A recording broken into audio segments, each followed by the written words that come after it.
Só que para que eu perceba qual energia eu tô, eu preciso me observar e observar minha postura, minhas atitudes. Tá bom. Eu sou uma pessoa, eu estou no feminino, Uhum. então o feminino, ele te leva a ter paciência, ser mais cuidadosa, mais acolhedora. Mais empática, não? Também mais empático. Tá bom. Dificilmente o masculino é impaciente, Tá. o masculino é rápido, ele planeja, ele vai, ele faz. Ok, você tá bravo com o papai? As primeiras vezes ele só fazia assim. Depois eu disse assim, você pode ficar bravo com o papai, tá tudo bem. O papai não vai deixar de te amar porque você tá bravo com ele. As primeiras vezes ele fazia assim. Isso é muito estranho, né? Uma criança de 3... Comecei com 3, 4, uns 3 aninhos. Hoje eu digo pra ele, você pode ficar bravo com o papai, sim. Você tá bravo com a Dinda porque a Dinda não ligou? Daí ele faz assim. Se eu estou me sentindo insegura, eu vou dar um jeito de mostrar para a pessoa que eu estou segura, seja pelo porte. E não tem problema de eu me sentir seguro. Né? E às vezes a postura de seguro, mas a postura de quem está inseguro, você percebe, ela é mais robotizada, ela é mais encenada. Então, assim, nada contra se as pessoas querem ser red pill, querem ser macho, querem ser alfa, querem ser beta, é uma decisão deles. Agora a gente precisa olhar por quê, o que me leva, onde eu aprendi que eu tenho que ser, subir, fazer, descer.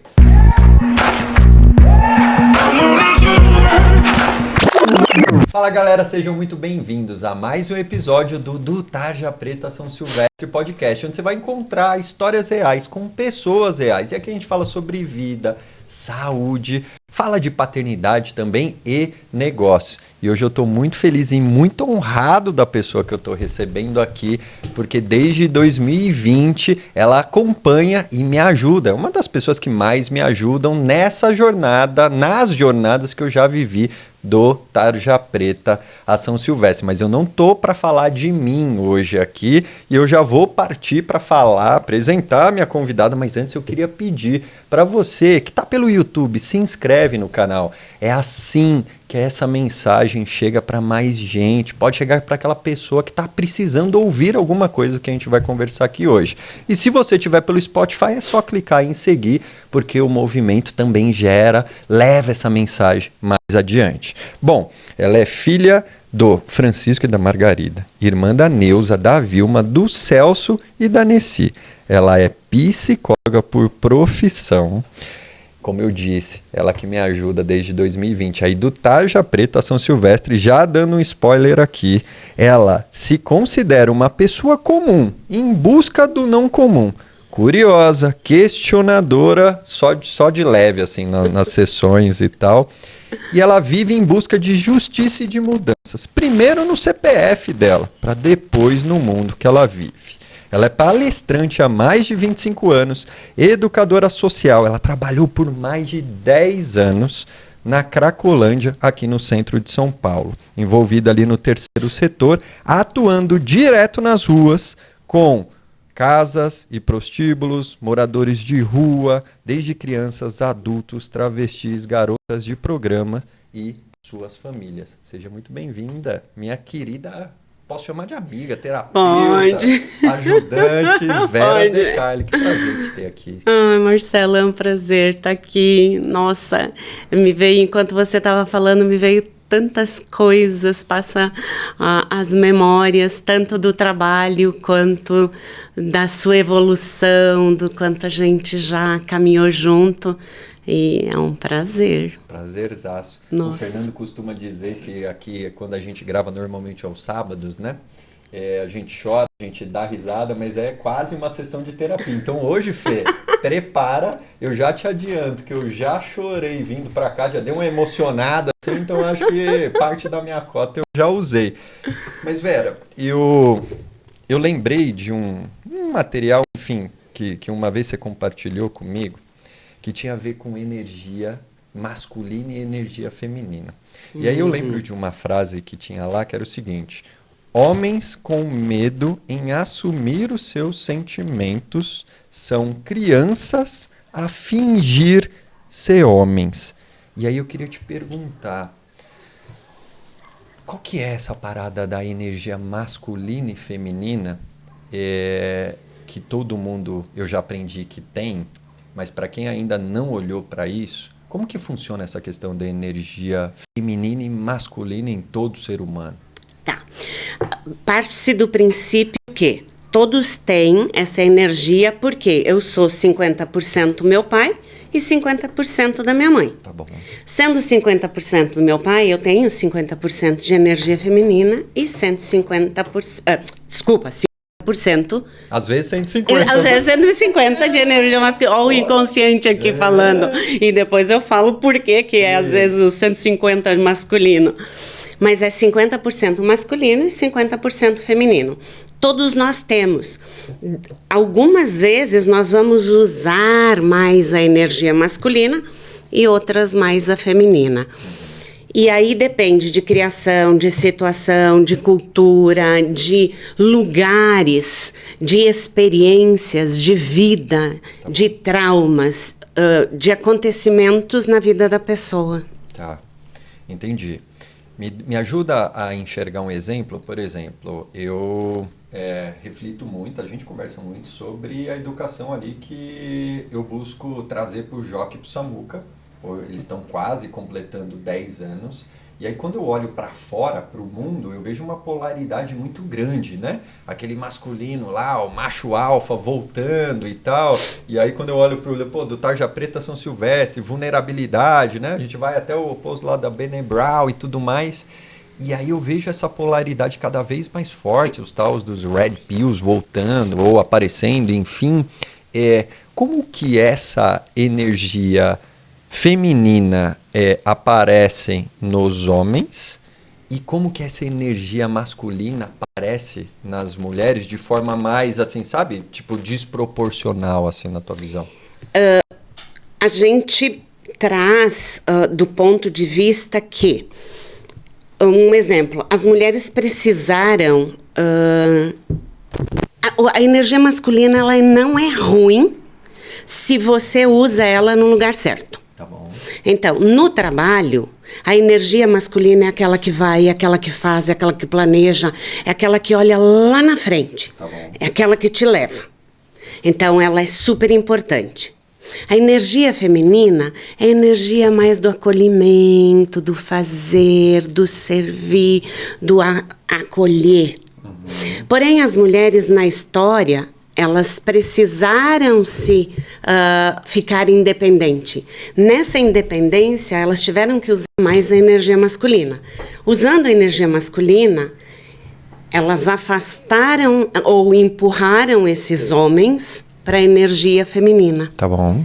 Uma energia que não tem uma segurança, ela empurra o outro. Tá bom. Então, no trabalho, as mulheres vão e conquistam. Elas têm que ser líderes, elas têm que fazer. Só que elas acabaram levando para os relacionamentos. Tá. E os homens... E uma coisa super importante, Marcelo, é que energia não tem a ver com gênero. Sexualidade e tudo Nada. mais. Se você olhar dois casais do mesmo sexo, você vai perceber que um está na feminina e outro está na masculina. Sim. E tá tudo bem. Agora, se eles se completam ali, ok. O problema é quando tá num relacionamento e incomoda. Normalmente, o homem se incomoda muito de ver a mulher no masculino. E eles estão no masculino, porém, quando a mulher chega no masculino, ela vai empurrando ele pro feminino. Porque é aquela mulher dura, aquela mulher que põe, que se impõe, que é firme, que é determinada, que vai, eu faço, eu preciso. E tá tudo bem se ela usar isso da maneira certa. O problema é que, às vezes, ela não tem um limite. E isso causa problema nos relacionamentos. Os homens acabam ficando acuados e vão se retraindo. E aí entram nessa energia feminina. Tá bom. De não decidir, de não fazer, de ficar, de depender. E a gente traz a nossa história que o homem, ele não é um companheiro. Ele foi criado, entre aspas, para que a mulher faça as coisas dentro de casa. E quando isso acontece, aí a gente vai entrar num outro assunto, que ele entra para a esfera não só da energia feminina, mas ele entra na criança. Ele espera, ele deixa que o outro faça, ele não assume responsabilidades, ele não planeja, ele provém. Mas ele chega em casa e ele tá lá. Tô viajando aqui, mas me disse se é aquele largar a toalha em cima da cama, roupa do lado da cama e tal. Eu falei assim, tem alguém sentido. que faça. Tá. Tem alguém me cuidando, né? Isso, mas não é só isso. Isso a pessoa não é um companheiro da pessoa que está junto. Tá bom. Ele está trazendo a mãe para dentro do relacionamento. E isso vai trazer sérios problemas. Porque nenhuma mulher vai querer dormir com o filho. Perde o tesão. Sim. Nenhum homem vai querer levar a mãe para a cama. Por mais que tenha desejo. Mas inconscientemente ele vai buscar outros meios, vai sair, vai... E como que é essa parada de a gente... Que se ouve muito, né? De a gente num relacionamento sempre buscar a mãe, sempre buscar o pai. Qual que é essa aí, na real mesmo? O que é crença e o que é fato, é verdade mesmo? Até pra alguém que tá buscando, tá assistindo a gente, tá indo buscar um novo relacionamento, já trazer pra superfície, né? Primeiro lugar, é olhar, se olhar.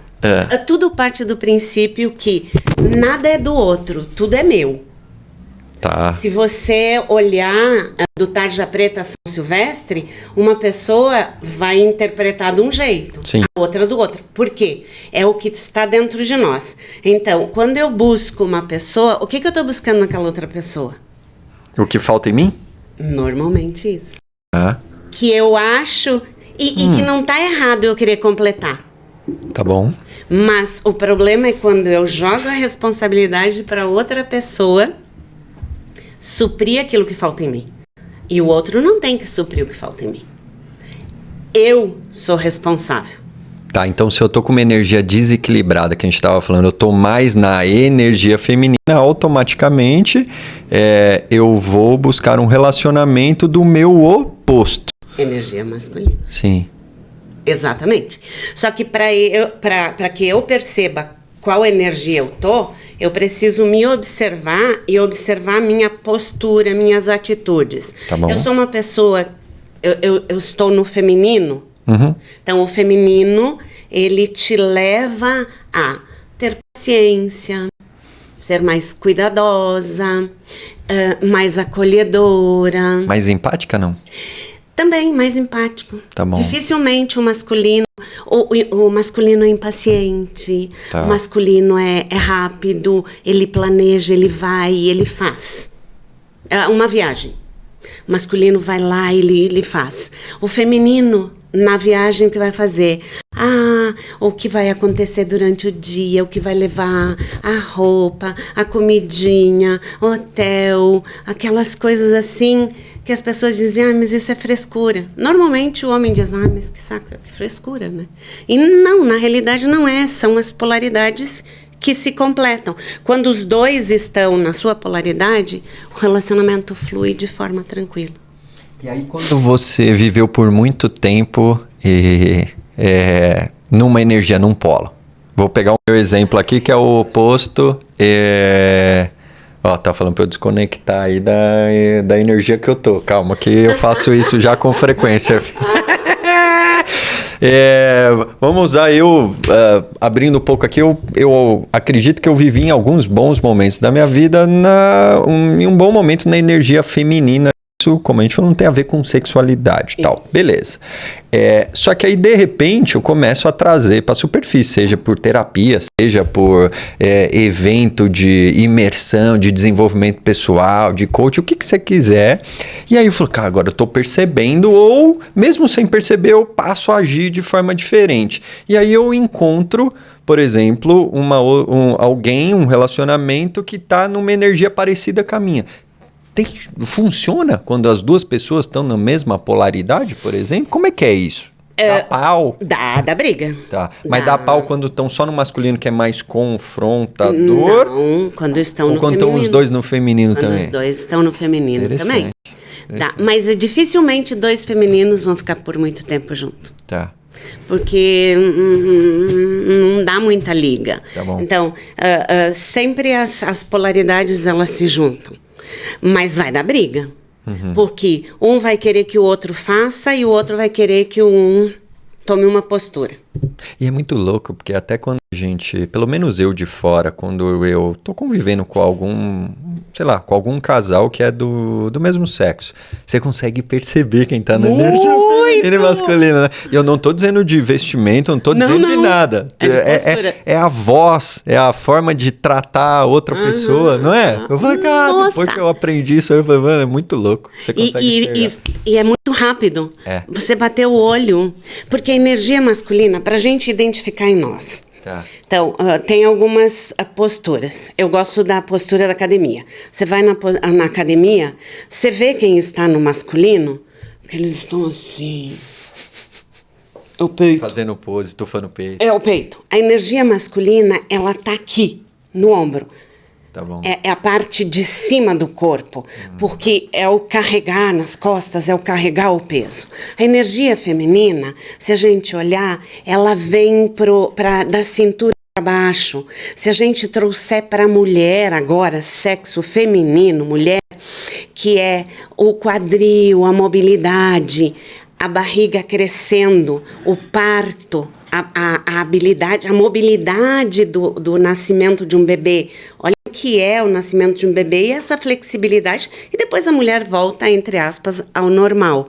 Então, não tem Se você olhar, você vai ver a mulher que ela vai andar mais assim. Ou o homem que anda mais no rebolado. Rebolando. E não tem problema de rebolar. O problema é quando a energia tá ali.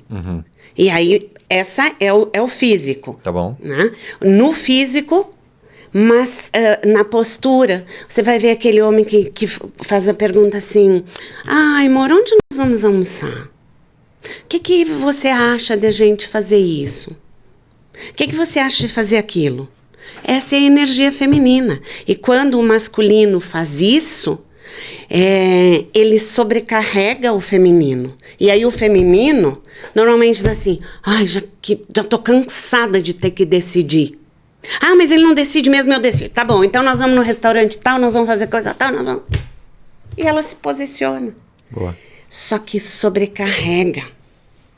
Por isso que as mulheres, agora falando mulheres, as mulheres estão cansadas. Elas chegam no consultório e elas dizem assim: por que a gente não consegue encontrar um relacionamento legal? Primeira pergunta é: se olha e vê como é que você tá. Ah, eu só pego tranqueira que não decide nada na vida.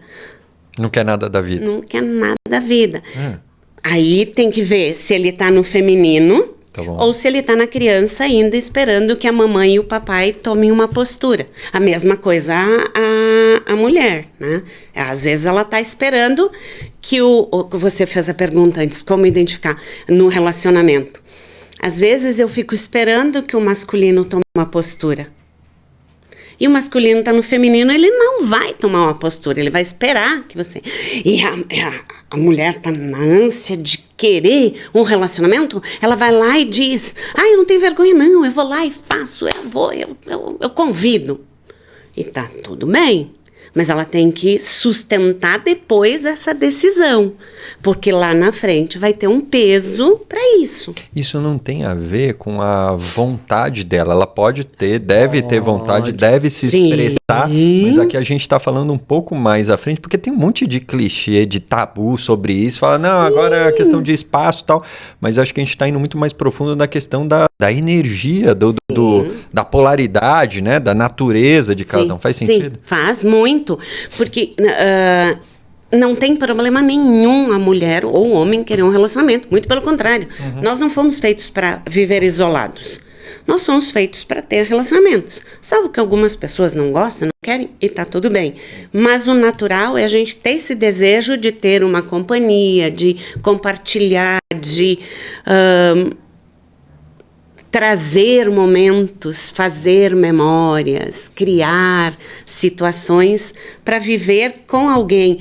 E principalmente ser amado, que daí a gente vai entrar numa outra questão que é: todo ser humano foi feito para pertencer.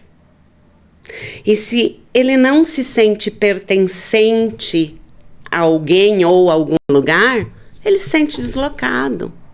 Eu estava fazendo uma corrida antes de estar aqui, e aí eu estava ouvindo um podcast sobre masculinidade com o Karnal e a Gabriela Pelli, né?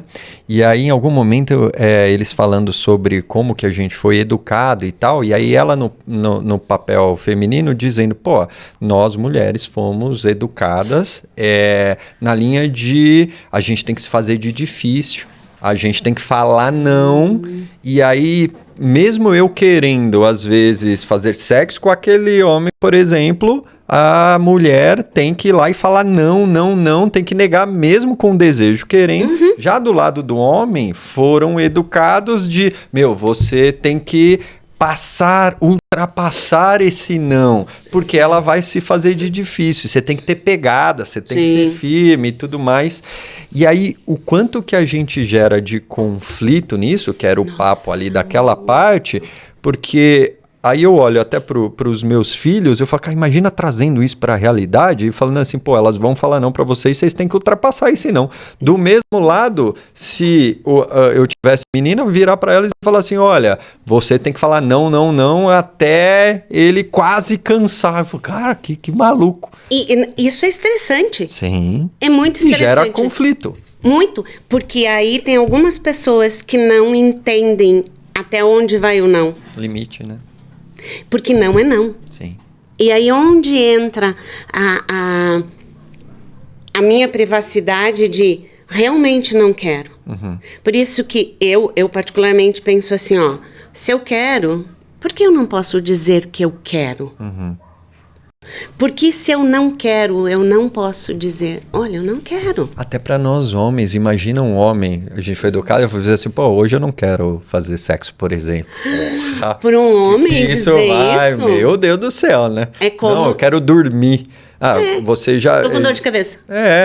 Sim, é verdade, verdade. Acho que diria outra coisa, né? Acho que eu tô tendo um ataque do coração, algo mais drástico, assim, né? Pra justificar, chamar o SAMU. É perigoso, né? Sei lá, nos velhos tempos. Hein, Fernando? Pô, chama a ambulância, eu tô morrendo. Só porque ele, tá cansado e queria dormir, tá ligado? A minha esposa diria, você foi abduzido e trocaram seu corpo. Não é possível. Então, enfim, e aí eu olho muito no que a gente às vezes fala também nos bastidores, falo no livro, que é o desconstruir para construir. Isso não tem a ver com, de novo, pessoal, isso não tem a ver com a masculinidade, tem a ver com o que a gente foi ensinado, com o que a gente consome de conteúdo, de conhecimento hoje, e daqui uns 10 anos, 20 anos, talvez seja no mínimo diferente. O que vai ser diferente, a gente não tem ideia, porque a gente ainda não lê o futuro. Incrível. E aí, velho, você trouxe um ponto que eu gosto de aprofundar bastante, que é a questão da criança interior. E aí, você é suspeita, mas eu tenho, aqui no livro eu tenho N situações que primeiro eu nem fazia ideia que eu estava na criança. Depois eu comecei a perceber, eu falei, fudeu. E aí depois, agora, às vezes eu consigo pouquíssimas vezes perceber. Eu falei, mano, tô na criança, fica na tua e tudo mais. A pergunta pra ti é, como a gente pode identificar que a gente tá agindo pela criança e não pelo adulto? E como sair dessa parada? A primeira coisa é, a gente não se percebe, não percebe quando age na criança. Tá. A segunda coisa é olhar uma criança e ver se a minha postura está sendo igual a dela. Referência. A terceira coisa é se observar, principalmente respirar e dizer, peraí, essa é uma postura de adulto? Adulto sadio vai agir assim? Adulto sadio vai ter uma postura assim? Porque às vezes a gente não tem, os nossos pais também tiveram umas crianças e a gente entra no outro, que é a nossa criança ferida. Porque eu sou construída de ontem e ontens. Eu sou resposta desses ontem e desses ontens. E se eu olhar para trás, nós tivemos os nossos pais que também tiveram suas crianças que não souberam, e eu repito esses comportamentos, porque eu aprendo pelo comportamento. Então, como eu faço? Primeiro eu observo. Eu tive uma briga com você. Eu te chamei de, de um monte de nome. Peraí, um adulto sadio faz isso? Não, peraí, então tem uma coisa errada. Uma criança, ela não tem limite, ela não tem filtro. Sabe o pronto falei? Fui lá, pronto falei. Pronto falei é a criança que não tem limite. Porque criança não tem filtro. A criança vai olhar pra você e ela vai dizer assim, não gostei do seu cabelo. Ok. Nossa, que cheiro ruim aqui nesse lugar. Isso, que cheiro ruim. Eu levei uma criança uma vez que foi visitar a minha casa e eu tinha um bulldog inglês, né? E a gente morava lá na casa e tal, não sentia o cheiro como quem vem de fora. Aí eu lembro que ele devia ter a idade dos meus filhos, assim, uns 8, 9 anos. Aí ele entrou em casa e falou, nossa, que cheiro ruim aqui. Adoro. E tipo, você toma aquele choque, né? Mas ele não sendo assim, que ele chegou perto do lugar do cachorro e falou, nossa, que cheiro ruim aqui nesse lugar, tá? Ótimo exemplo, sabe por quê? A gente pode fazer assim, ó. Se você estivesse na criança, você ia dizer assim, não tem cheiro ruim aqui. É você que tá sentindo. É o seu nariz, né? É o seu nariz. Essa seria a resposta de uma criança. Respondendo a outra criança. Sim. Ou se a criança diz pra você assim, nossa, que feio que você tá. Ou seu cabelo tá feio. Um adulto vai olhar e vai dizer assim, poxa, que interessante o jeito que você tá percebendo. Você não gostou? Tá bom. A criança vai dizer assim, mas eu não cortei pra você. Mas eu gostei. E ainda vai dizer assim, mas eu gostei. É o seu nariz. O que você tá... Ou os pais dizem, filho, onde é que já se viu? Não se faz isso.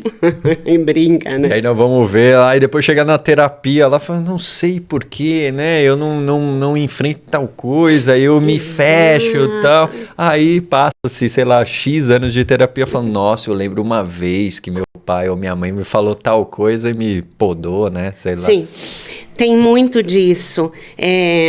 Hoje, graças a Deus, tem um novo movimento de trabalhar com a criança sem impor. Eu digo que a gente não foi criado para respeitar. Tá. Nós somos criados para obedecer. Alguns na base da porrada, alguns na base da surra, do castigo, da punição. E quando a gente age assim, nós não ensinamos a criança a pensar. E ela não pensa sobre o que ela está sentindo. Automaticamente, ela vai criando recursos próprios de se organizar. E nessa organização, e aí é interessante, porque ela vai ou para feminina ou para masculina. Situações estressantes fazem a gente querer ser forte. Então eu vou para a masculina. Naquele momento, se é o seu meio de defesa, tá tudo bem. O problema não é você agir naquele momento, é continuar naquilo a ponto daquilo fazer parte de você e você não perceber mais. Então, olhando para as situações do passado, se olhando e se percebendo. Como eu faço para não agir na criança? Primeira coisa é se perceber. Olhar o que eu estou fazendo. Por que está dando tão errado? Por que as coisas não funcionam? Aqui já tem um indício. Se não está funcionando, não adianta eu querer fazer um bolo de cenoura botando chocolate. Não vai. Eu tenho que olhar o que eu estou colocando naquilo que eu quero mudança. Esse é o primeiro ponto. Segundo ponto é, eu posso, como adulto, adultos param e pensam. Não respondem de bate-pronto. Eu não sei como você educa seus filhos, mas é assim, ó, uma criança chega e diz assim, pai, posso ir em tal lugar? Não. Ai, ô pai, deixa. Não. Ai, tá bom. Morreu. Acabou. Então, assim, ó, primeiro eu vou pensar, me dá informação. Você quer ir lá por quê? Quem vai? Quando você vai? Que hora você volta? Essa é a postura do adulto. Sim. Porque senão a gente age na emoção e na criança. Me veio uma pergunta que eles vêm, principalmente o Samuca, fazendo aí nas últimas 2 semanas. Na última semana. E... sobre um campeonato que vai ter na escolinha de futebol, né? E aí é aos domingos e tal, e enfim, eles passaram agora recente por um luto que perderam a avó materna e tal, então tá acontecendo bastante coisa. E aí eles no carro, e aí pai, a gente pode ir no campeonato da escolinha? Aí eu falei, filho, a gente tem até 30 de junho para se posicionar para responder. Então tá acontecendo muita coisa agora. Semana que vem a gente vai falar sobre isso. Ótimo. Tá bom? Até para eu pensar, conversar com a mãe e tal. Aí vem ele, segunda-feira teve aula de futebol, e aí ele vira e fala, pai, e aí? A gente vai poder? A mesma pergunta, né? Aí eu falei, filho, como eu te falei, na semana que vem a gente conversa sobre isso e decide até o dia 30 de junho. Aí o outro já fala, pai, para mim, assim... eu não tô tanto faz, tá? Aí eu falei, mas né, me fala mais sobre o tanto faz. Eu falei, até que eu quero ir, mas se não der pra ir, tá tudo bem. Aí eu, mas aprofunda um pouco mais. Aí eu fui fazendo umas perguntinhas e tal, e o outro falou, não, eu quero ir pra caramba. Tá bom, então eu vou esperar a semana que vem e tal, né? E os dois opostos ali conversando. Mas é um pouco disso, né? Às vezes a gente responder ali no automático, e acontece, vamos combinar que eu acho que acontece mais do que... Porque o que eu acredito e o que eu vivo, Vera, e às vezes eu divido algumas coisas contigo nos bastidores, é educar de um modo diferente do que a gente foi educado, dá trabalho pra caceta, mano. Influenciar o filho e não mandar no filho, fazer com que ele obedeça, seja o método que for, dá muito mais trabalho. Nossa. Em tempo, eu tô falando em minutos, em horas. Pô, você vai fazendo pergunta, dinheiro e tal, enfim, dá mais trabalho. Mas, sem dúvida nenhuma, é uma base que você... vai talvez, eu não digo ter menos trabalho, mas eu acho que você vai ter a tua consciência talvez mais tranquila lá na frente do que, eu fiz o que eu podia fazer. Eu acho que todos fizeram. Sim. Os que vieram antes também, sim, mas eles tinham um nível de consciência diferente do nosso, sim, acesso à informação diferente do nosso. Muito menor. Então a responsabilidade aumenta. Esses dias eu ouvi também, quanto mais sucesso, inclusive material, você alcança, mais responsabilidade você tem, mano. Então, assim, quero sucesso pra caramba, mas, você tá assumindo responsabilidade dentro da tua casa, tá, né, tirando a roupa do chão. Eu lembro o quanto que eu falava, tem que trabalhar enquanto tá todo mundo dormindo, trabalha pra caramba. Mas não tá fazendo o básico. Eu não fazia o básico, às vezes. Fazia fora, mas não dentro. Ou achava que fazia fora, né? Às vezes faz. Às vezes até faz. Não fazia muito mais do que eu digo. Até bati um papo com um empresário esses dias. A gente foi almoçar e tal, e ele falou, tá foda no CNPJ e tudo mais. Eu falei, cara, como é que tá o CPF? O quanto que a gente constrói no CNPJ nosso, se a gente for empresário, quanto a gente constrói no CNPJ de outros, quando a gente é CLT, e o quanto que a gente constrói no nosso CPF. Nós, homens, principalmente. Verdade. E quanta coisa a gente tem que desconstruir para construir de novo. E aí a pergunta que eu te faço é, como que você está vendo esse movimento aí da nova masculinidade e tal? Como que os homens, qual que é a principal dor que os homens chegam lá para conversar contigo? no sentido de... Eles chegam mais fechados ainda. Muito. Eles estão chegando mais, que é o que eu acredito. Enfim, eu sempre sou um evangelizador aí da terapia e tal. Tem até uns amigos que falam, pô, vou fazer terapia por tua casa e tal. O Fernando fala que de vez em quando rola uma aqui, né, Fê? Eu tô economizando ficando aqui. Bora, te deixo meu cartão. Boa. Ó, e se alguém tiver procurando, já vamos fazer. Ela vai fazer no final, mas se alguém tiver procurando, psicóloga, tudo mais, enfim, fala comigo, a Vera vai deixar aqui alguma forma de chegar até ela. Mas como que você enxerga, assim, o homem, o masculino, olhando para esse tema de saúde mental, de emoção? Porque a gente não foi, Vera, educado... Não. E aqui eu tô no extremo, mas, sei lá, as pessoas que eu conheço, a gente não foi educado a falar sobre emoção. Várias vezes na sessão você virou para mim nesses últimos anos, eu ainda tenho esse desafio. Marcelo, me fala a emoção, a primeira emoção que você sentiu. Aí eu falo assim, sei lá, dúvida. Falo umas coisas que não é emoção, entendeu? Ainda tem esse desafio. Muito. Eu agradeço porque eu tenho muito paciente homem. Tá. Muitos. E assim, tenho desde novo até pessoas de mais idade, já quase se aposentando. Tá bom. Pai, avô, namorado, jovem. Todos chegam com o mesmo discurso. Né? Eu tô passando uma dificuldade ou no trabalho, mas com um discurso muito racional. Tá bom. Muito aqui. Tá. Que é do homem, que é do masculino, é racionalidade. Quando a gente vai mexendo, eu diria que 98% dos meus pacientes, eles chegaram com a criança ferida. Tá. Extremamente ferida. E aí não se percebiam o quanto, além de estar com a criança ferida, os fez ir para uma energia de feminilidade, do feminino. Tá bom. E isso impede de falar. Eles têm necessidade, mas não conseguem falar. Eu tenho pacientes de anos que às vezes eu questiono, né? Eu digo, ei, o que você sentiu? Eu estava pensando que o vizinho quebrou a perna, não sei lá o quê. Mais ou menos o que você falou. Por quê? Nós, de verdade, nós não fomos criados. Quando na sua infância seus pais disseram para você assim, ó, o que você está sentindo, filho? Quando uma criança chora, para de chorar, onde é que já se viu? Que feio, olha seu irmão. Não foi nada, levanta daí. Não foi nada, levanta daí. Eu tenho um afilhado que eu amo como se fosse meu filho.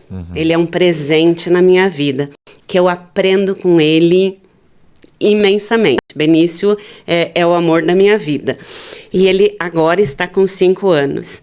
E às vezes ele tem aprendido a falar.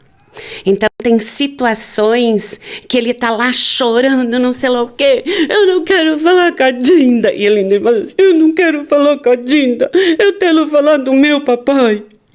Aí, às vezes o pai tá numa reunião, às vezes não consegue. E aí eu começo com ele assim, tá bem, então vamos fazer o seguinte, vamos ligar pro papai? A gente liga. Não consegue? Ok, você tá bravo com o papai? As primeiras vezes ele só fazia assim. Depois eu disse assim, você pode ficar bravo com o papai, tá tudo bem. O papai não vai deixar de te amar porque você tá bravo com ele. As primeiras vezes ele fazia assim. Isso é muito estranho, né? Uma criança de 3... Comecei com 3, 4, uns 3 aninhos. Hoje eu digo pra ele, você pode ficar bravo com o papai sim. Você tá bravo com a Dinda porque a Dinda não ligou? Daí ele faz assim. Você pode ficar bravo com a Dinda, tá tudo bem. Deu 2 segundos. Dinda, vamos brincar? É por telefone. Vamos brincar de esconde-esconde? Aí minha amiga disse assim, como é que se brinca de esconde-esconde com telefone? Eu sei, a gente arruma jeito. Essa semana aconteceu uma situação que ele estava chorando e ele contou para a avó dele o que estava acontecendo. Ele conseguiu falar, era um sentimento de culpa que ele estava por uma situação que aconteceu, porque ele tinha escolhido fazer a vontade dele. Então, assim, trabalhar isso, tá tudo bem você sentir isso, você pode sentir. Traz uma certa leveza, então, permitir que o outro sinta, a gente não permite, porque a gente não sabe lidar. Então, o que eu faço, eu não sei lidar com o que o outro está sentindo. Não vai passar, tá tudo bem, vai ficar tudo bem, vai dar certo. Eu sei que vai dar certo. Naquela hora eu não quero. Eu só quero que você me ouça. Não fala nada, só me escuta. E aqui tem uma diferença que as pessoas ouvem e não escutam. Elas ouvem para te responder e não escutam para te entender. E o quanto a gente quer resolver o problema das outras pessoas, né? Isso é mais do masculino ou do feminino? Do masculino? Depende. Na conversa? Na conversa. Você só quer conversar comigo feminino. e aí... feminino. E aí eu tô lá... O só conversar é do feminino. Não, o do querer resolver. É o feminino que vai ajeitando. Eu quero organizar. Peraí, você tem que fazer tal coisa. Você tem que ligar pra pessoa tal. Você tem que... lista de tarefas. Essas coisas. Tá com gripe. Eu vou marcar um médico para você. É feminino. Boa. É feminino. Por acaso você conhece algum homem que marca consulta? Eu tô com uma guia lá. Acho que agora, ultimamente, eu devo estar mais na energia masculina, porque eu tô com uma guia lá, uns exames sérios pra fazer, e aí a guia já tá vencendo e nada. Qual homem que faz exames anuais? De rotina. De rotina. Eles vão quando tem 50, né, para fazer o exame de próstata obrigado, porque começaram a sentir alguma coisa. No podcast que eu assisti, eles estavam falando disso também. A mulher faz isso numa idade muito... Mas aí também é a questão do ambiente de quem veio antes, né? Por exemplo, a mulher vai ao ginecologista com quantos anos? Sei lá, 10, 12? Hoje, 10, 12, já tá indo. Agora o homem vai lá na... Pô, eu faço uma consulta com a cardiologista que corre maratona, então acho que está muito mais atrelada a desculpa ali do exercício, porque meu pai morreu muito cedo de infarto, então, eu tenho que acompanhar. Mas se não, eu lembro, sei lá, não faz muitos anos assim, que eu tinha uma frase, enfim, que era: você não quer ficar doente, é só não ir no médico. Se você procura, você acha. Eu verbalizava isso. Só não ir no médico. Imagine, no médico. Isso é uma forma de não encarar. Sim. É a criança que está com medo do bicho-papão. Talvez. E quer passar forte, né? Sim. Também nesse podcast tá fresco na minha mente. Acho que foi a Gabriela que falou assim, então essa galera do Red Pill aí, na verdade, eles são os mais inseguros de todos. Uhum. Quando a gente tá lá gritando, falando, não, eu sou machão, tô não sei o que tal, o que na real tem ali no... Por que é que eu preciso mostrar uma coisa que eu não tenho? Você, por acaso, eu acho que eu já te fiz isso em alguma sessão, por acaso você diz assim: ai, gente, meu cabelo loiro, nossa, essas minhas madeixas loiras. Você tem? Não. Você precisa mostrar a sua tonalidade de pele, quem você é? Não. Quem é não mostra. Quem mostra está querendo mostrar alguma coisa. Quem fala muito está querendo dizer algo. Pode ser que não tenha, mas está tentando mostrar uma imagem que não necessariamente seja o que ele é. Me veio uma pergunta, eu tô quase começando uma sessão minha aqui, eu preciso me controlar. Bora. Mas sabe, me veio em alguns momentos a gente trouxe também a questão que eu tenho muito forte com a paternidade, né? A gente aqui tá, sei lá, há uns 40 minutos conversando e eu trago isso muito forte. Quem olha aqui atrás tem um quadrinho pai, vira e mexe, o Fê recebe o Joco Samuca aqui, de forma muito carinhosa e tal, e às vezes algumas pessoas falam, por que você não fala mais de paternidade, por que você não abre mais a tua rotina, né? Primeiro, até meus filhos me cobram, pai, a gente gravou lá um episódio lá no estúdio de podcast, por que a gente não divulga? Eu falo, tô preservando a imagem de vocês e tal, mas isso, eu não mostro meus bastidores. E a gente acho que já falou sobre isso, velho. Eu não tenho dúvida que se eu mostrasse a minha rotina, eu ia trazer muito mais audiência, porque publico alguma coisinha lá, o Samuel fazendo um solinho lá do Let It Be na guitarra. Ou se a gente gravasse os bastidores daqui, colocasse, Fê, porra. Mas é algo que me veio ali uma luz quando você falou, que é como se isso é o que eu vivo, o que eu sou lá. Então, tipo, eu não preciso, entendeu? Ficar provando lá do tipo, olha como eu educo meus filhos. Não que seja certo ou errado. Sim. Mas às vezes me vem um conflito ali, sabe? Do tipo, será que... A galera fala, por que você não mostra mais? Eu falo, cara, porque essa é uma parada que eu sou assim, tipo, não faz sentido eu ficar falando. E às vezes até escapa. Sim. É só de quem convive mais, né? Só que, por exemplo, várias vezes também nesse bastidor, eu me vejo na criança com eles quando eu tô cansado. Na hora de pôr eles pra dormir ali, eu começo a ver que eu fico irritadaço, mano. Falo, pô, vamos dormir, vamos não sei o que e tal. E aí, às vezes, eu volto falando, cara, eu tô puto porque eu tô cansado. E criança cansada faz o quê? Com cansaço ou com fome? Começa, entendeu? Ficar mais, né? Mais chata, mais agressiva e tal. Eu falo, cara, eu tô mais na criança do que meus filhos com 9 anos. Mas tem uma coisa, Marcelo, que a gente precisa, quando você se conhece, você se percebe. E tá tudo bem, a gente às vezes perde a paciência, porque tá cheio de coisa para fazer, casa, trabalho, filho, marido, esposa, 1000 coisas, igreja, quem vai, quem não vai, atividade física, tem uma cobrança muito grande. E as redes sociais cobram muito de vocês, eu não exponho. Performance. Eu dificilmente eu vou postar uma coisa. Isso é um pouquinho do masculino, né? Eu não sou de eu ir lá e postar. Raramente eu vou lá e posto. Tá bom. Quem posta é meu namorado. E ele tá eu brinco, ele tá nesse ponto, ele tá um pouquinho na energia feminina. Mas ele gosta e tá tudo em ordem. Tá bom. Não me incomoda. Tá bom. Mas eu não. Incomodou ele em algumas vezes que ele diz, por que você não posta? Eu digo, porque eu tenho um lado a preservar. No início quando eu comecei a carreira de psicologia, eu tive uma pessoa que ela tinha um transtorno e ela começou a me stalkear. Então, na supervisão, a gente descobriu que ela tinha um transtorno que era sério e ela me stalkeou de tal forma que ela descobriu coisas assim que nem eu sabia que tinha na internet.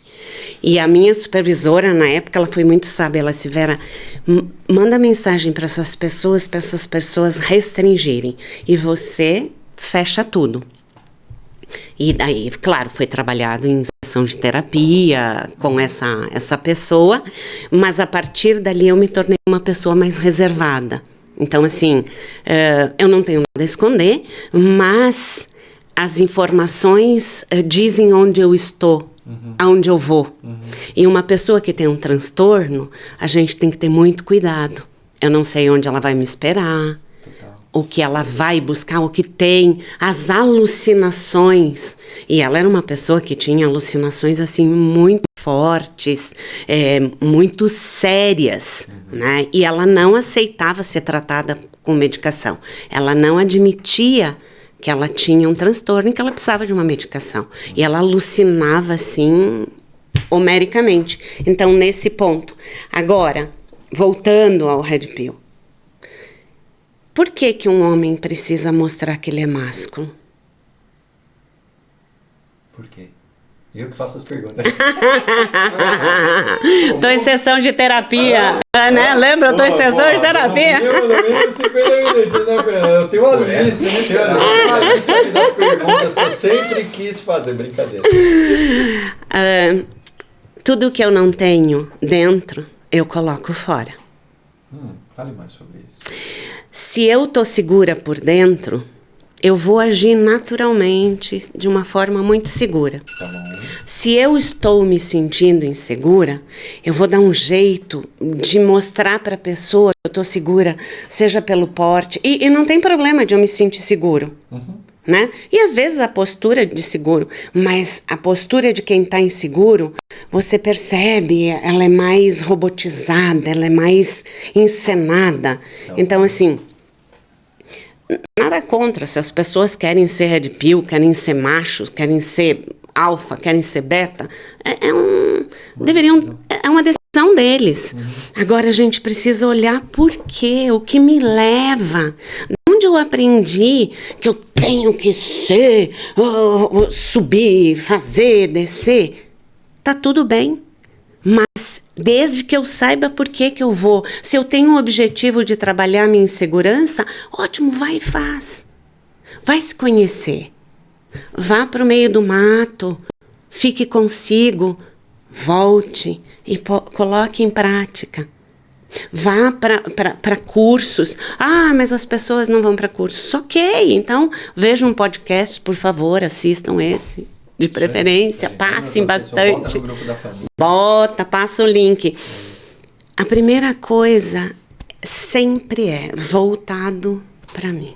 Mas autoconhecimento gera sofrimento, né? Eu falo isso também. No livro também. E às vezes a pessoa não tá afim de sofrer, né? Mas autoconhecimento gera sofrimento. Porém, a ignorância também. Eu preciso escolher qual o sofrimento que eu quero. Se é aquele que eu não vou resolver ou se é aquele que eu vou mexer e vai me causar depois um alívio. E até vem para a superfície, né? Sim. Opa, já entendi que eu tô agindo assim, o que eu vou fazer na próxima? Não faço ideia, porque eu acabei de perceber que eu tô agindo assim, né? Eu faço um grupo de mulheres às sextas-feiras, cada 15 dias, no centro de São Paulo, com mulheres. E lá tem mulheres de várias nacionalidades, tem brasileira, tem de outros países, né, que vêm para o Brasil.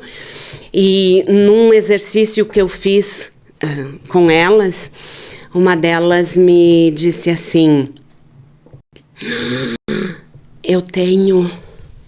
me surgiu um negócio aqui assim. Eu posso te fazer uma pergunta? Eu disse, pode. Por que eu não fiz isso antes?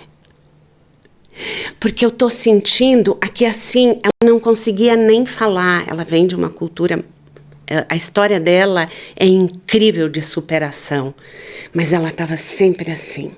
E ela disse que ela achou espaço dentro dela. Ela saiu com um sorriso no rosto. E ela disse, por que eu não fiz isso antes? Eu tinha tanto medo e eu vivi durante anos sofrendo. Por medo de mexer. Agora mexeu, ela chorou muito, muito, muito, muito nesse dia. Foi assim, um encontro, para mim foi muito lindo. Para ela, provavelmente também.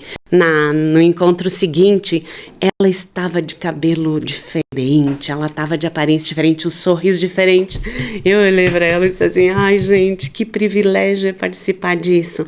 Então eu preciso escolher qual dor. Sim. Se está doendo, até que ponto eu aguento? Total. E outra, as pessoas acham, ainda tem uma crença que o psicólogo vai dizer o que o paciente tem que fazer.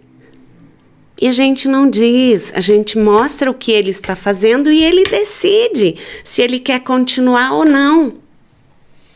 Duas coisas. Primeiro, ouvindo essa tua história sobre essa pessoa, me veio na memória a frase que eu falei para mim depois, acho que lembro de ter falado para ti, quando lá em 2020 eu decidi mudar de profissional e fui, né, trabalhar contigo. Eu lembro que eu cheguei e falei assim, ó, eu estou mudando porque tá na hora de eu colocar mais a mão na merda. Na merda, assim, dos meus medos, das minhas crenças. Você lembra de eu chegar? Alô. E ao mesmo tempo que você falou de crença, duas perguntas. A primeira existe mesmo aquele padrão de paciente que quando você está lá atendendo, ele sempre rebate o que você fala? Uhum. É mais normal do que... Porque, enfim, aí você pode me corrigir aqui, tá? Super.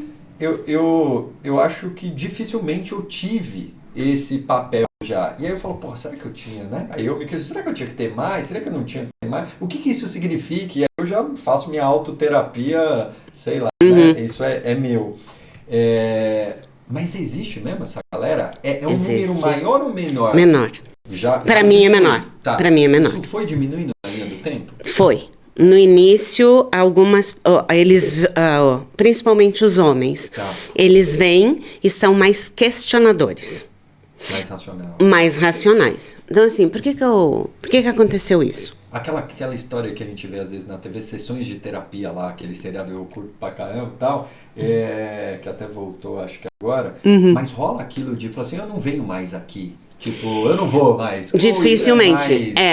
Dificilmente. Tá. Eu não sei se é encenação, mas comigo é difícil. Normalmente, na TV, assim, dificilmente a pessoa tem coragem de dizer, olha, eu não gostei do que você falou. Tá. Ela se fecha. Não faz sentido, até as pessoas falam. Tá bom. Quando porque eu pergunto muito, faz sentido para você?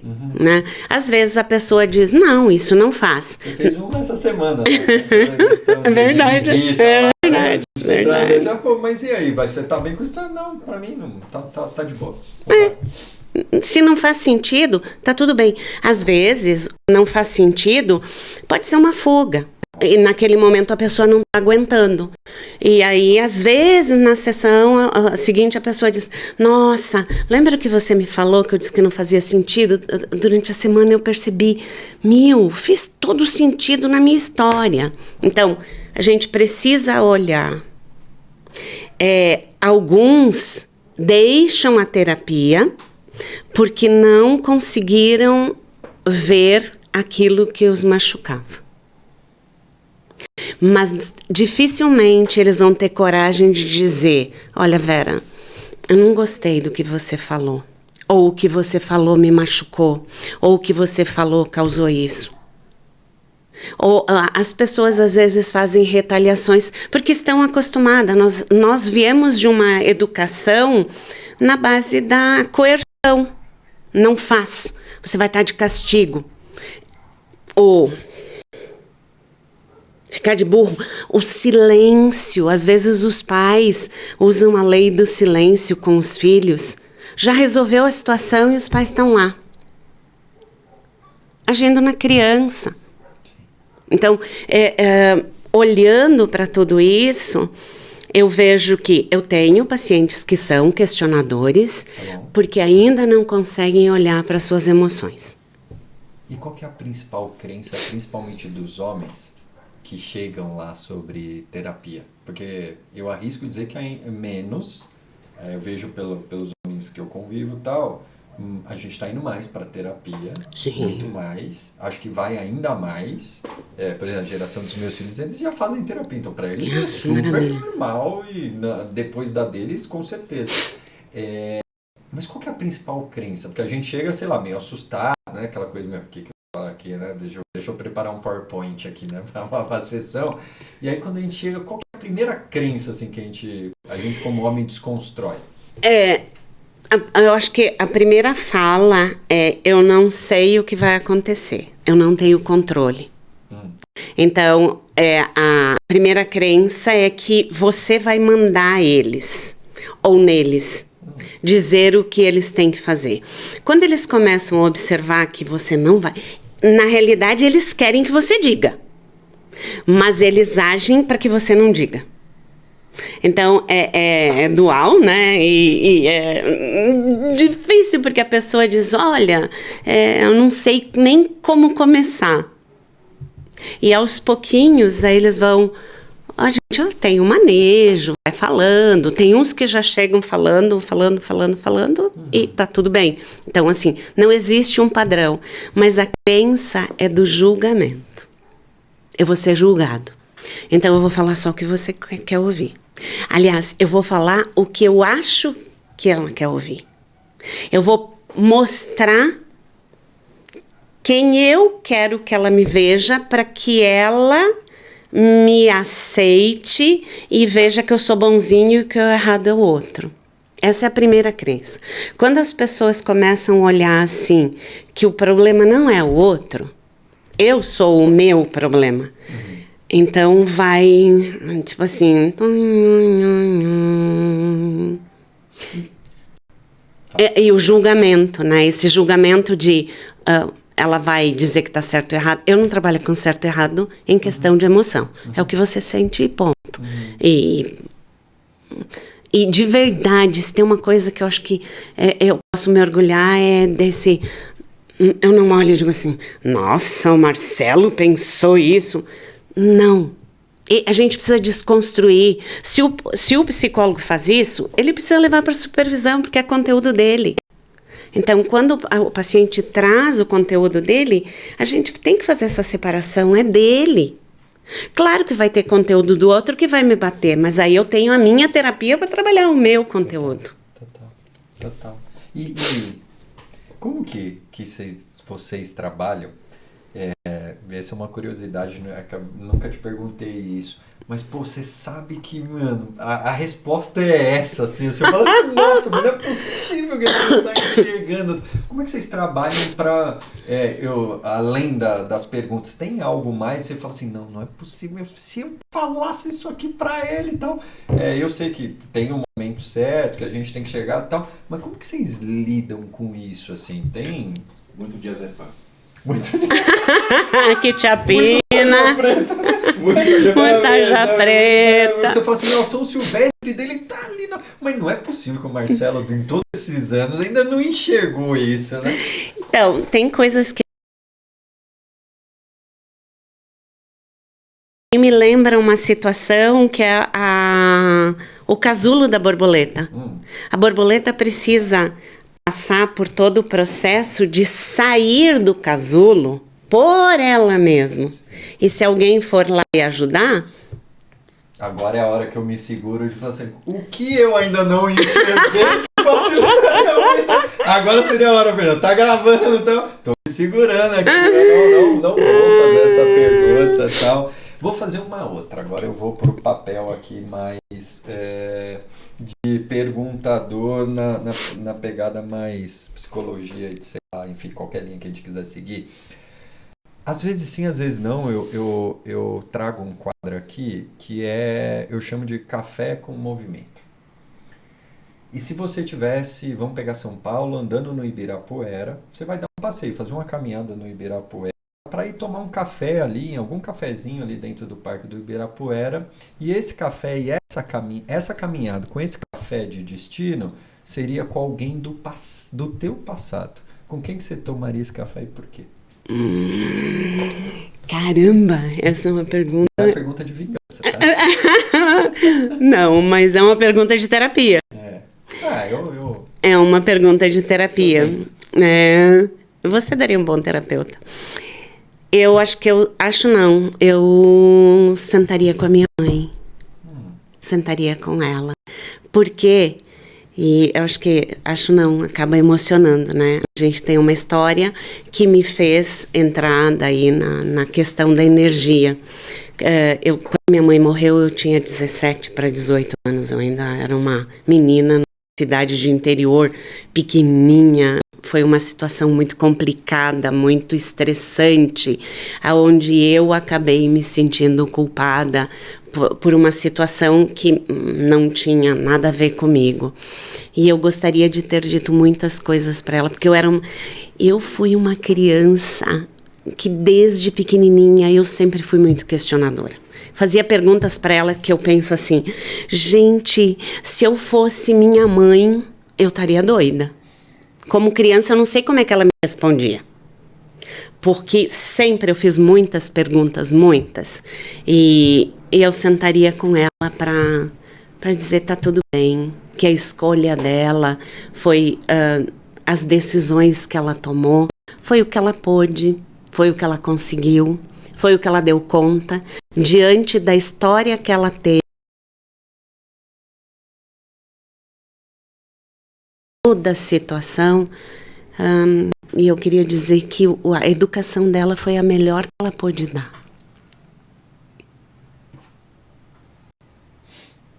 Muito bom. Muito bom. E isso, na morte dela, eu decidi, inconscientemente, eu assumi a casa. Eu tinha meu pai, minhas irmãs já eram casadas, meu irmão, ele trabalhava, então ele viajava muito, ele quase não vinha para casa, né? Mas aí era eu e meu pai, e eu assumi a casa. Então é como se eu tivesse pego a energia masculina. E foi um baque muito grande para o meu pai, quer dizer, para todos nós, né? Mas meu pai entrou por um lado, assim, mais complicado, foi o que ele deu conta, e eu decidi que eu era responsável. Só que eu era uma adolescente. Eu tomava decisões de adolescente, que para os outros eram horrorosas. Mas para mim era o melhor que eu consegui fazer, e na minha cabeça fazia sentido eu fazer aquilo. Hoje eu olho e eu digo assim, nossa, com a minha experiência teria agido diferente. Mas naquela época eu não tinha condições. E eu fui para a energia masculina, o que me deu sérios problemas depois, com o tempo. Hoje não mais. Se Tanto. alguém se identificou com essa fala, questão de energia, é só um mero acaso, né? Algumas pessoas só, talvez, né? Aqui eu tô Quem botando sabe? aspas, vivem experiências como essa. Vera, como eu te falei aqui antes da gente começar a gravar, primeiro é uma honra, eu queria te agradecer de novo, te receber aqui, te agradecer aqui publicamente no formato, o tanto de ajuda que você já trouxe não só para a minha vida, mas para a vida dos meus filhos, para as pessoas que convivem comigo. Eu sei que é sempre tenho certeza que é um trabalho em equipe, mas sem dúvida nenhuma, esse projeto, por exemplo, não existiria também se não fossem algumas das boas perguntas que você já me fez. Obrigado mais uma vez. E eu queria te fazer um último pedido, que é: qual mensagem você poderia deixar para as pessoas que estão assistindo a gente, que está no teu coração? Não vou direcionar, não vou controlar aqui. Eu vou fazer uma pergunta aberta, vai? Que mensagem você diria para... Enfim, a gente não faz ideia de quem está assistindo a gente aqui, além da Clarissa, que assiste todos os episódios, 50, esse deve ser o 52, 53, a Clarissa já assistiu todos. Além da Clarissa e do Fernando, que eu tenho certeza que vão assistir, do Pedrinho que ajuda lá depois no final, que frase, que mensagem você poderia deixar para essas pessoas? Não tenha medo. O medo, ele incapacita. O adulto, ele enfrenta o medo. A criança, ela é paralisada pelo medo. Então, quando eu tenho medo, eu vou aos pouquinhos. Eu não preciso me agredir. Não, eu tô com medo, mas vou lá. Não, eu tô com medo. Ok, o que eu posso fazer? Eu começo lendo. Qual é o primeiro passo que eu posso ter para vencer isso que eu estou passando? E eu diria que grande parte dos nossos problemas vem pelo medo. Medo de decidir, medo de errar, medo de ser julgado, medo de não fazer a coisa certa, medo de dar ruim e aí o que eu faço e não saber lidar. Então, assim, medo nós temos. Respondendo também uma outra pergunta, né? Lá do início, essa é uma coisa de sessão, né? Lá do início, para eu saber se eu estou na criança, se eu estou no medo, eu não ajo. Então, por que eu não ajo? Ok, eu estou com medo, qual é o meu medo? Qual é o próximo passo? Eu posso ver um podcast, eu posso ler um livro, eu posso conversar com alguém, não confio em ninguém, ok? Então eu vou começar a pesquisar. Quem são as pessoas? Será que todas as pessoas não são confiáveis? Onde eu posso ir? Qual é o próximo passo? Eu não preciso correr uma São Silvestre de início, mas eu posso chegar até uma maratona fora do Brasil, mas para que eu faça isso, então eu preciso primeiro assim, para eu dar o primeiro passo, eu preciso levantar. Aí eu dou um passo, eu observo, eu fico mais atenta. Como eu estou me sentindo dentro, estou com medo. Ok, então eu paro, eu sinto e eu vou aos pouquinhos, caminhando. Quando eu vejo, eu já corri uma meia maratona, uma São Silvestre. E tá tudo bem pedir ajuda, né? Também. Mas tem gente que tem muito medo de pedir ajuda porque é uma situação de vulnerabilidade. E a vulnerabilidade, ela me faz sair do controle.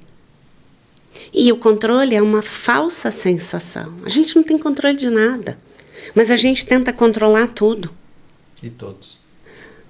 Principalmente. Muito bom, muito bom. Amei. Muito bom. Você precisa voltar pra gente falar como que as nossas emoções impactam no nosso corpo físico. Essa é boa, hein? Essa. Eu vou daria um novo episódio. Essa eu poderia até falar uma situação que aconteceu essa semana comigo. Então fala que a gente ainda tem uns minutos. Vai, essa eu merece. Eu passei por um estresse muito grande lá no meu apartamento. Tá bom. Uma situação muito... Para mim foi muito estressante, tinha muitas coisas acontecendo. E eu tenho baixa sensibilidade à dor. Eu não sinto. Quando eu sinto, meu corpo apaga. Então, para eu desmaiar é muito fácil.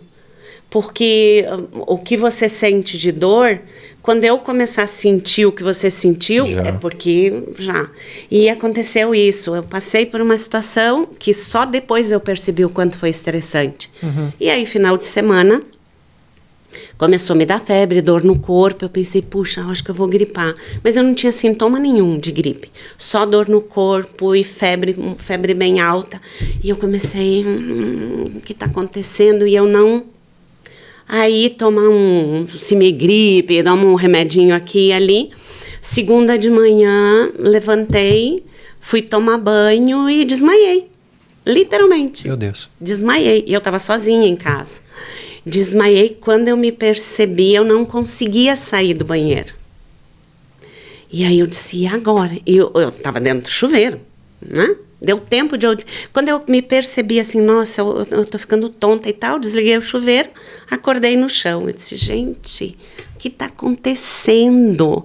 Aí voltei, consegui pegar no box, subi, fui pro quarto, deitei e apaguei de novo. Desmaiei de novo. Aí liguei pro meu namorado e disse pra ele, olha, eu preciso ir pro médico, eu desmaiei, por favor. Aí, né, vai pro médico, aí ele fez um monte de exame, e aí estou, né, com uma infecção urinária assintomática, ou seja, eu não tenho sintoma nenhum. Então, para mim, o meu corpo é uma defesa. Só que aí eu comecei a olhar assim, mas por quê? O que aconteceu? E aí eu conectei com a situação que eu tinha passado. E aí vai olhar, tinha tudo a ver. Por quê? Aí foi aquilo que eu te disse, que, né, trouxe uma visão bem grande para mim. Porque eu estava com medo de me expor. Nessa situação, era uma situação com um vizinho que me lembrou a morte da minha mãe.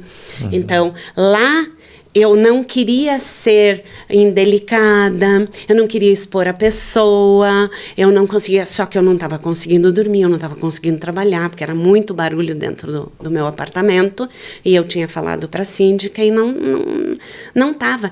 E aquilo foi gerando um estresse, porque imagina, você o dia inteiro trabalhando e com barulho...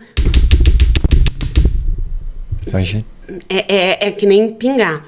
E aí meu corpo surtou. E rim é medo, né? O rim dá medo. Eu tava com infecção urinária e eu tava ali. E aí eu disse, gente, olha a situação. E aí eu disse assim, peraí, eu tô refém do meu medo. Não, eu não vou mais ser refém do meu medo. E aí me conectou a situação da morte da minha mãe. Quando minha mãe morreu... nós tínhamos uma vizinha que ela era extremamente fechada, encrenqueira, e ela tinha um cachorro. E esse cachorro vinha para o lado do nosso terreno, e eu tinha um sobrinho, meu primeiro sobrinho, que ele era muito pequenininho, e ele não conseguia brincar porque o cachorro queria morder o meu sobrinho, né? E aí eu fui falar com ela. Com essa mulher, minha mãe pediu para eu falar com ela. Olha, fala com a vizinha, minha mãe estava doente. Ela já tinha internado, ela não estava muito bem. E aí ela disse assim, ó, fala com a fulana, né? Pede para ela, por favor, segurar. Daí eu tentei falar com ela não aceitou, brigou.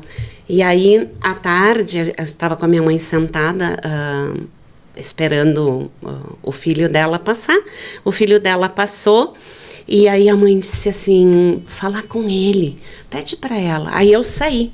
Quando eu saí, eu disse para ele assim, olha, você pode pedir para sua mãe, ou vocês podem segurar o cachorro por causa do meu sobrinho e tal.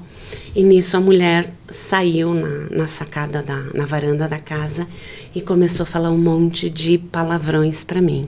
E aí a minha mãe saiu dentro de casa e foi, entre aspas, conversar com a mulher, né, para não... E nisso ela teve uma parada cardíaca, né? E aí a minha mãe caiu ali, e foi estressante. E aí corre e leva para o médico, ela não resistiu e morreu. Meu Deus. Foi. E aí então assim, eu tinha toda essa situação, e essa é uma das primeiras vezes que eu falo publicamente sobre isso. Esse assunto foi assunto de terapia durante muitos anos, porque a culpa que eu levei, e que a minha família, eu não sabia, né, o quanto, depois eu fiquei sabendo, pessoas disseram que eu matei minha mãe. Então imagina para uma adolescente ouvir que você matou sua mãe, sabendo que você não fez. E aí eu entrei na energia masculina, uma forma de proteção, uma forma de... Não, aqui ninguém mexe. Mas o preço veio anos depois, quando meu pai faleceu, aí eu entrei num burnout, eu tive depressão, porque daí juntou tudo, né? E o burnout, ele é da energia masculina. Foi aí que eu comecei a trabalhar especificamente minha energia masculina. Daí, em terapia, e ali eu já tinha trocado de vários terapeutas e N coisas, e eu encontrei alguns profissionais que começaram a me direcionar nisso, olha. E eu também deixei de ter medo do julgamento do terapeuta. Profundo. Olha o que o corpo faz. Quando meu pai faleceu, eu desenvolvi fibromialgia. Na época ainda eu não entendia sobre o quanto o meu corpo somatizava. E aí, essa semana, o que aconteceu? Eu somatizei e a dor era igual a de fibromialgia. Doía da cabeça aos pés que eu não conseguia me tocar. Não conseguia... De tanta dor. E quem tem fibromialgia sabe que a dor ela é horrorosa, 24. É um cansaço homérico. E aí quando eu disse, peraí, eu tô somatizando, eu não vou ser refém. Foi aí que eu disse assim, essa é a hora de eu abrir. E a minha família nunca ouviu essa história que eu tô te contando. Mas isso me faz me sentir ainda mais honrado e grato pela tua confiança, não só comigo, mas pelo projeto mesmo. E o objetivo desse projeto, seja o podcast, seja o livro, é ajudar as pessoas a irem, sim, do Tarja Preta a São Silvestre, seja qual for a área da vida. Sim. E eu não tenho dúvida que essa frase, agora, essa abertura, vai abrir também a tua vida de uma forma que você nem imagina. Você não tem noção, quando na segunda-feira eu estava no hospital e daí a médica fez os exames, porque já a gente, né, a minha idade, cabelo branco, já descartar derrame, infarto, aí faz exame de sangue, eletro e um monte de coisa. E aí eu, com meu namorado lá, eu dizia, né, estava muito quieta, muito introspectiva. Mas quando eu percebi que eu estava, claro, agora eu vou ter que lidar porque o meu corpo somatizou. Sim, eu vou ter que lidar. Físico. Virou físico, eu vou ter que lidar. Então não, somatizou, curou. Não faz nada porque é emocional, né? Não. Pelo contrário. Eu tô com infecção, eu tô tratando com antibiótico e tá tudo bem. É a consequência daquilo que eu não tinha percebido. E que quando eu percebi, gente, eu tirei um peso de dentro de mim, que eu disse, gente, agora eu entendi, eu posso agir assim. E aí eu comecei a tomar postura. Vamos precisar marcar outro mesmo. Com certeza. Mas eu tenho que te agradecer, muito obrigada. Eu que te agradeço. Eu acho que é uma troca, né? A gente já falou isso algumas vezes. E em uma frase, por que você acha que as pessoas precisam fazer terapia? Ou deveriam pensar sobre? Não precisam, mas deveriam pensar sobre. Em uma frase que vem na tua cabeça. Problema todo mundo tem. A diferença é o que eu quero fazer com esses problemas. Por que fazer terapia? Eu quero me conhecer, eu quero viver bem, eu quero estar bem. Se eu quero estar bem, eu posso fazer terapia. Excelente. Como quem quer procurar uma terapia pode te encontrar? Além de mandar mensagem para mim, com certeza, seja no Instagram, seja no WhatsApp, onde for, aqui como comentário. Eu tenho o Instagram do consultório, que é Espaço Verovita. Tá bom. Ou pelo meu telefone. Boa. Mas o telefone você quer pôr na descrição ali? Vamos pôr a página. E aí o pessoal, a gente coloca, tá, Fê? Na descrição. Obrigado. Mais uma vez, obrigado. Foi muito bom. E sem dúvida nenhuma o convite fica de novo aqui aberto para você voltar. E falando com você que assistiu até aqui, se esse episódio de alguma forma te tocou, compartilha no grupo da família, compartilha no Instagram, onde você quiser, porque talvez alguma coisa que foi falado aqui pode ser aquilo que alguma pessoa, talvez o nome que vem na tua cabeça agora, talvez não, possa tá precisando, aqui o gerúndio, né? Tá precisando ouvir isso. E pode ser que ajude em alguma reflexão, em alguma decisão. E a gente falou aqui sobre convite. Eu tô organizando. Para você que é homem, trabalha no mundo corporativo ou tem negócio, eu tô organizando um encontro com homens em agosto. Provavelmente depois do Dia dos Pais. Talvez role provavelmente num domingo. Vai ser um encontro discreto, vai ser um encontro, sem dúvida nenhuma, profundo e eu diria até transformador na forma que a gente talvez olhe para os nossos negócios, para as nossas pessoas e também para a nossa saúde. Então, se faz sentido para você que está assistindo, que é homem, que quer olhar o mundo de forma diferente, quer participar de uma conversa parecida com essa, escreve aqui no comentário do vídeo ou me manda lá no Instagram, @marcelodorrego, um direct discreto com só a palavra pista. E aí eu te explico um pouco mais como vai funcionar. É um grupo teoricamente pequeno, é fechado, eu não vou divulgar muito, mas se tocou teu coração, manda uma mensagem lá, pista, e aí eu te explico quando chegar mais perto, tá bom? E eu te vejo no próximo episódio. Tchau, obrigado! Obrigadão. Como você se sentiu? Muito bem.